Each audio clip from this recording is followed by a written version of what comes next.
한밤중에 수련회 기간 중이라도 은혜 받을 때라도 한밤중이면 잠을 자야 되는 시간이죠. 한밤중에 억지로 일어나서 기도하는 사람, 고통 속에 잠 못 이루고 그리고 불면증이 있는 사람이라면 모를까, 낮에 상관들이 옷을 벗기고 찢어 벗기고 매로 치라 했을 때 많이 친 후에 간수에게 명하여 든든히 지키라고 하고, 이러한 명령을 받아서 깊은 옥에 가두고 그 발을 착고에 든든히 채운 상태에서 잠을 잘 수가 없는 거죠. 너무 아프니까, 너무 많이 맞았으니까.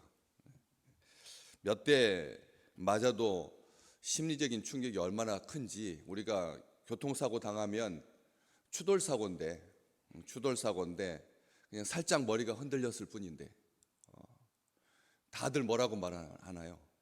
보험료 타기 위해서 입원하라고 하나요? 그게 원인 목적인가요? 보험료를 타기 위해서 당일날 입원해야 보험료를 받을 수 있으니까, 이렇게 아니면 평상시 치료 못 받았던 건 몰아서 핑계김에 그 받으려고 하는 거 아니잖아요.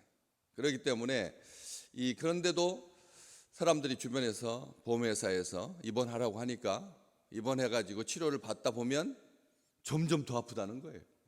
다들 교통사고 나서 추돌사고였는데 큰 것도 아닌데 그냥 신호등 대기하고 있다가 뒤에 와서 좋은 사람이 살짝 쿵 하고 받았을 뿐인데도 몸이 얼마나 아픈지요. 이게 현실이거든. 그 정도도 충격인데, 하물며 이 옷이 벗겨진 상태로 광장에서, 이게 무슨 법정에서라든지 안 보이는 공간에서가 아니라 시장에서 옷이 벗겨진 상태로 흠씬 두들겨 맞았는데, 그것도 막대기로 맞는 게 아니라 채찍으로 맞아서 그래서 뼛속까지 다 아픈데 무슨 잠을 잘 수가 있었겠습니까? 전혀 잠들지 못하는 그런 밤이죠.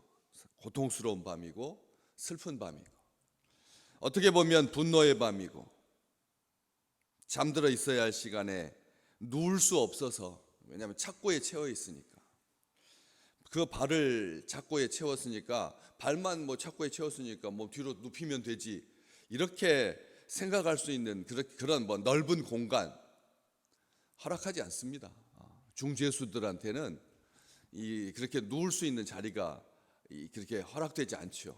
그런데 그래서 잠을 못 자는, 숨 쉬는 것조차 고통스럽다. 어제 우리 말씀 나누면서 등을 대고 누울 수 있는 그게 아니라고요. 이번에 우리 권사님 골절사고 났는데, 왼쪽 어깨가 골절사고 났는데, 그러면 제가 질문을 전화를 했다니까요. 그럼 오른쪽으로 누워서 주무시면 되지. 그 말이 안 된다는 거예요. 이쪽이 골절됐다 그래서 이쪽으로 누워서 잘 수 있는 게 아니라는 거죠. 삶이 뒷받침돼야 한밤중에 일어나서 기도라도 하죠. 우리가 이 땅에 살면서 기도하지 않아야 할 만 가지 이유가 있다, 저는 늘 말씀드렸습니다. 기도하지 않아야 할 만 가지 이유가 있습니다. 핑계가 얼마든지 있습니다. 도피처가 있습니다. 기도하지 않으면 기도가 막힌다, 이런 말을 우리가 끊임없이 상기하면서도, 기도해야지 하면서도 우리 주님께서 하셨던 말 딱 그대로, 마음은 원이로되 육신이 약하도다. 마음은 원이로되 육신이 약해서 상황 때문에 기도할 생각지도 못하는 경우가 많다는 거죠. 바쁘게 막 살다 보면 막 이렇게 큰 충격으로 다가오는 어떤 일들 그냥 아무 일도 아닌 것 같은데, 아침에 나갔을 때부터 그냥 온통 다 엉키기 시작해가지고 점심 때 저녁 때 들어왔을 때는 정말 온몸이 녹초가 되어서 기도하고 싶지 않은, 그러기 때문에 사실은 아무 일도 시작하기 전에 새벽 시간에, 정한 시간에 주의 전에 올라와서 기도한다라고 하는 것은 인생의 가장 좋은 습관입니다. 많은 분들이 나이가 들면 그렇게 푹푹 잘 수 없어서, 그래서 차라리 그러려니 성전에 가서 기도나 해야겠다, 이렇게 말을 하곤 합니다. 그렇지만 그런 이유로 사탄이 기도나 하게 놔두지 않는다는 거죠. 기도나 할 수 있는 게 아니라는 겁니다. 여기 정말 다들 바빠서 아파서 기도하지 못합니다. 더더욱 바울과 실라는 기도하지 않아야 할 이유가 가장 확실한 이 지구상에서 이 정도면 절대 기도해서는 안 된다. 왜? 불법을 행하다 한 것도 아니고 귀신을 쫓아내주고 하나님께서 맡겨주신 사명 감당하고 복음 전하고 주님의 명령에 순종하고 악한 영으로부터 한 귀한 불쌍한 가련한 여종을 해방시켰으니 선한 일 했는데 사명 다 했는데 법대로 했는데 불법을 행하지 않았지 않습니까? 뭐 다른 사람들 이 주인들이 말하는 것처럼 심히 요란하게 하고 로마 사람인 우리가 받지도 못하고 행하지도 못할 풍속을 전했습니까? 악습이었습니까? 아니잖아요. 하나님 앞에 겸손히 살게 하고 하나님의 빛 아니면 어둠 속에 헤매일 수밖에 없는 그런 불쌍한 인생들 빛으로 초청하고 소금 가운데 나오고 은혜 가운데 살 수 있도록 그렇게 친절하게 정성을 다하여서 그렇게 전했는데 억울하고 분하지 않습니까? 보통 저 같으면 그렇게 맞기 전에 로마의 시민권자니까 우리를 이렇게 죄도 정하지 아니하고 나중에 상관들이 부하를 보내서 가만히 내놓으려고 할 때 오늘 35절 이후에 보면 바울이 말합니다. 로마 사람인 우리를 죄도 정하지 아니하고 공중 앞에서 때리고 옥에 가두었다가 이제는 가만히 내보내고자 하느냐? 아니라 그들이 친히 와서 우리를 데리고 나가야 하리라. 37절 말씀. 그렇잖아요. 그게 이성적인 판단이고 합리적인 판단이고 세상을 살아가려고 하면 이 정도는 지혜는 있어야 되고 미련하게 맞은 거잖아요. 사실은 미련하게 맞은 거지 않습니까? 해가지고 손쓸 겨를 없이 당한 게 아니라 하나님께서 이유가 있으셔서 이렇게 하셨지만 어쨌든 바울은 실라는 벗어나기 위해서 자기 특권을 이용하지 않습니다. 얼마든지 할 수 있거든요. 로마 시민권은 채찍에 맞지 않을 권리가 1번 권리다라고 말씀드렸습니다. 채찍에 맞지 않을 권리가 1번 권리다. 황제에게 상수할 수 있는 그런 것을 다 떠나서 이런 속에서 억지로 기도하고 찬송하지 않았다는 거죠. 억지로 어쩔 수 없어서 하나님 앞에서 억울해서 분해서 그렇게 찬송했는데 참 놀라운 말이죠. 그 뒤에 죄수들이 들었다 이렇게 기록되어 있습니다. 죄수들이 들었다. 찬송하는 기도 소리와 하나님을 찬송하는 것을 죄수들이 들었다. 우리 같으면 죄수들은 다 마음과 심리적으로 정신적으로 엉켜있는 사람들이잖아요. 그렇지 않습니까? 절대 자기가 죄가 있어서 들어왔다고 생각하는 사람은 아무도 없습니다. 모든 죄수들이 다 나는 억울하다. 다 그래요. 나는 억울하다. 그렇지 않습니까? 이 시대 지금 우리 이 기소, 고발, 고소 사건들을 보면서 여러분 당당하게 기쁘게 즐겁게 그렇게 임하는 사람이 어디가 있습니까?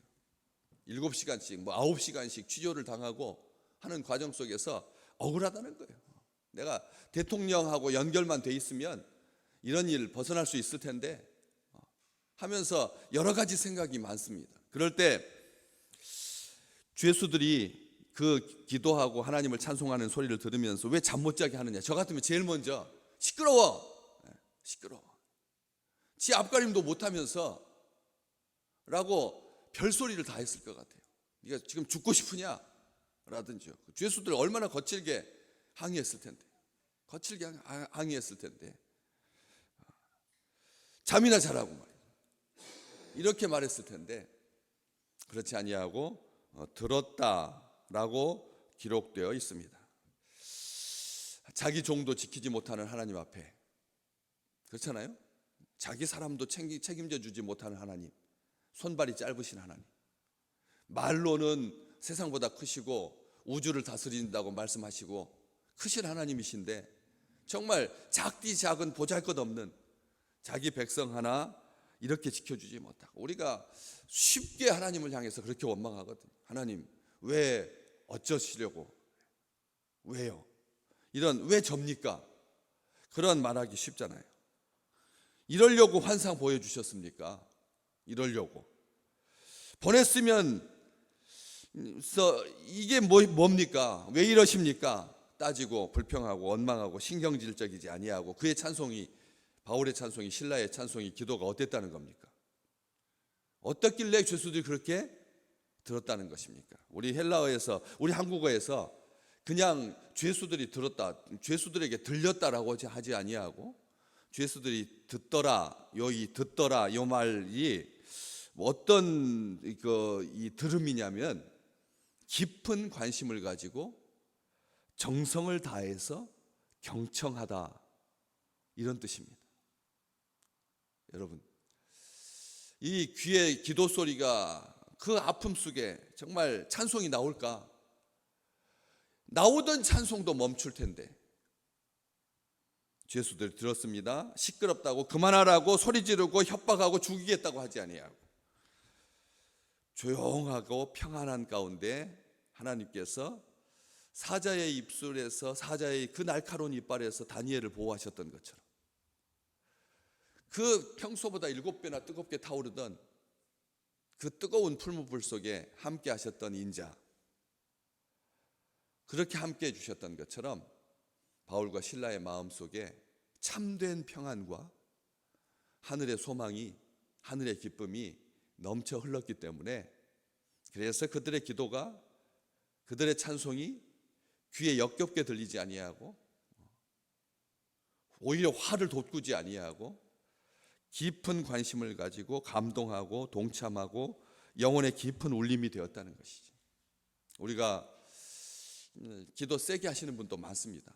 또 외부에서 이렇게 기도 습관을 막 소리 질러서 기도하는 그런 곳에서부터 신앙생활 하신 분들은 소리가 조금 우리보다는 좀 크시죠. 그럴 때 정말 그 마음속에 그 기도 소리를 들으면서 하나님께서 주신 참된 평안이 가득하시기를 주의 이름으로 축복합니다. 여기에서 들었던 이 덕을 감옥에서 풀려나게 해달라고 기도하지 않았습니다. 하나님 억울합니다. 하나님 억울합니다. 그렇게 벗어나게 해달라고 고통을 호소하면서 죽겠습니다. 하나님 잠자게 해주십시오. 이런 기도하지 않았다는 거죠. 이 죄수들이 얼마나 잘 들었는지, 얼마나 제대로 들었는지 그 기도 소리를 고스란히 다 듣고 찬송 소리를 들으면서 마음에 얼마나 큰 변화가 있었는지 그거 바로 다음에 보면 알 수 있습니다. 26절, 내일 읽으실 부분인데, 이에 갑자기 큰 지진이 나서 옥터가 움직이고 문이 곧 다 열렸고 모든 사람의 매인 것이 다 벗어졌는데, 여기 모든 사람은 누굽니까? 감옥에 갇혀있던, 다 매어있던, 착고에 채워졌던 그런 모든 사람들이 다 풀어진 겁니다. 문이 다 열리고. 그러면 죄수들은 뭐 해야죠? 탈옥을 해야죠. 탈옥해야죠. 다 잠들어 있는 한밤중이니까. 문도 다 열렸고 착고도 다 풀려 있는데 뭐 하려고 거기 있어요? 그런데 매인 것이 다 벗어졌는데 죄수들이 도망한 줄 알고 간수가 칼을 빼서 자결하려고 했을 때 바울이 뭐라고 합니다. 아니다, 아무도 안 도망갔다. 다 죄수들의 착고가 다 벗겨졌는데도 죄수들이 다 도망가지 않았다는 거예요. 다 도망가지 않았다는 것입니다. 우리가 이 상황을 다시 한번 봅니다. 우리 생애에 오늘 우리에게 베푸실 하나님의 기적, 하나님의 역사, 하나님의 일하심, 우리가 생각할 수 없는 일이 벌어진 거죠. 생각할 수 없는 일이 벌어졌다는 겁니다. 오늘 우리가 기도하면 옥문이 곧 다 열리고 모든 사람의 매인 것이 다 풀릴 줄로 믿습니다. 우리는 하나님께서 기도하라고 우리를 부르신 하나님 앞에 기도하고 하나님을 찬송하고, 아무도 안 듣는 것 같아도, 아무도 안 듣는, 그렇잖아요. 그 시간에 한밤중에 그럼 모든 죄수들이 다 깨어 있었다는 말이잖아요. 한밤중에 다 잠들어 있어야죠. 근데 다 깨어 있었다니까요. 다 깨어 있었습니다. 우리의 기도 소리를 하나님만 들으시는 것이 아닙니다. 사탄도 듣고 있고 우리의 찬송 소리를 사탄도 듣습니다. 그렇지만 매인자들이 듣게 된다는 거죠. 매인자들이 듣게 된다는 것입니다. 한마디를 하더라도, 한 소절을 찬송할지라도 그 속에 하나님께서 전부를 담으셔서, 전부를 담으셔서 한마디 기도인데 한 소절 찬송인데 그 속에 전부를 담으셔서 은혜 가운데 행하시는 날 될 줄로 믿습니다. 우리의 기도 소리 땅에 떨어지지 않는다 했습니다. 이 세상에 가장 아름다운 하늘까지 올라갈 수 있는 인간의 소리 중에서 유일하게 억울해가지고 소리 지르는 것은 3km도 못 갑니다. 탄식 소리는 1km도 안 들립니다. 나만 들립니다. 내 귀에만 들릴 뿐입니다. 그러나 하나님께 기도하고 하나님께 찬송하는 소리는 하늘에까지 죄수들의 그 닫혀있는 마음을 뚫고 들어가서 역사했던 것처럼 실제로 옥의 문이 다 열리고, 왜 옥의 문이 다 열려야 합니까? 바울 기도하고 찬송한 바울과 실라가 갇힌 그 깊은 옥문만 열려야죠. 우리 하나님은 그렇게 일하시지 않는다는 거죠.